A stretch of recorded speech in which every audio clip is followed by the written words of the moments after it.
મારે નથી જા. અરે કાકા બેહો તો ખરી, હવે એમાં કાઈ ન હોય, હવે બેહી જવાનું હોય, સમજાણો?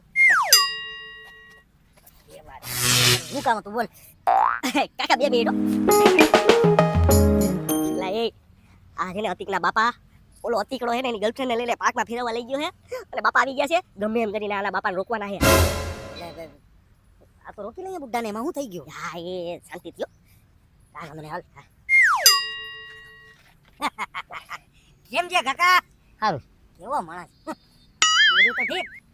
હું કે બાકી દેશની જુનાગઢની હાલત, રોડ બોર્ડ ને કેવા વ્યવસ્થિત કામકાજ હાલે છે કે નહીં બાકી? હે એ તું દેશનું નામ લેમાં, જુનાગઢનું નામ લેમાં. હા અરે સત્યાનાશ વાળી નાખ્યું છે.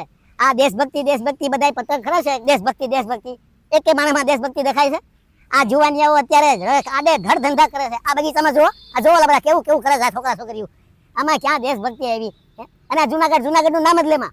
જુનાગઢમાં તો હવે એક પણ રોડ હારો રહ્યો ને તો કોર્પોરેશન દંડ કરવાની છે કે આ રોડ હારો કેમ છે. એકે રોડ હારો રહેવો ન જોઈએ. બધા ખોદી નાખવાના, બધા પાણી ભરાય, પાણીનો પ્રોબ્લેમ ન રહે, કઈ માથાકૂટ જ નહીં. તું દેશની વાત કરે, જુનાગઢની વાત કરીમાં. જુનાગઢના ફોટા પાડીને તો આ નાસાવાળા ફોટા મોકલે છે, ચંદ્રના ફોટા છે. એ ડોબાવ ચંદ્રના ફોટા નથી, જુનાગઢના ફોટા મોકલે છે ને ઉલ્લુ બનાવે બધાયને. આમાં તું દેશની વાત કરે? દેશ તો ખાડે ગયો, ખાડે જવાનો છે હવે. હાવ તમે કઈ નહીં કરો તો હાવ જવાનો છે. જુવાનીઓ કઈ કરવાના નથી, દેશભક્તિ આવવાની નથી. દેશની વાત કરે છે, હાલી નીકળો તે બુઢો છે અતિકનો બાપ. તું વાંચવે ને, મારે નથી વાંચવું. મગજની પથારી ફેરવી નાખી મારી સવારના પોરમાં. વાંચવા ને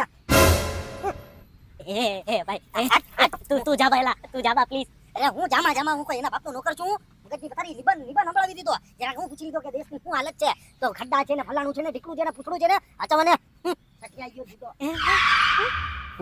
આવા દેશભક્તિ વાળા. કાકા તમે તો ઉભા રહ્યો. ના મારે કાકા જાય છે ક્યાં? એટલે ઓલી બાજુ તો અતિક ને એની ગર્લફ્રેન્ડ છે. અતિકને ફોન કરીને કેવા દે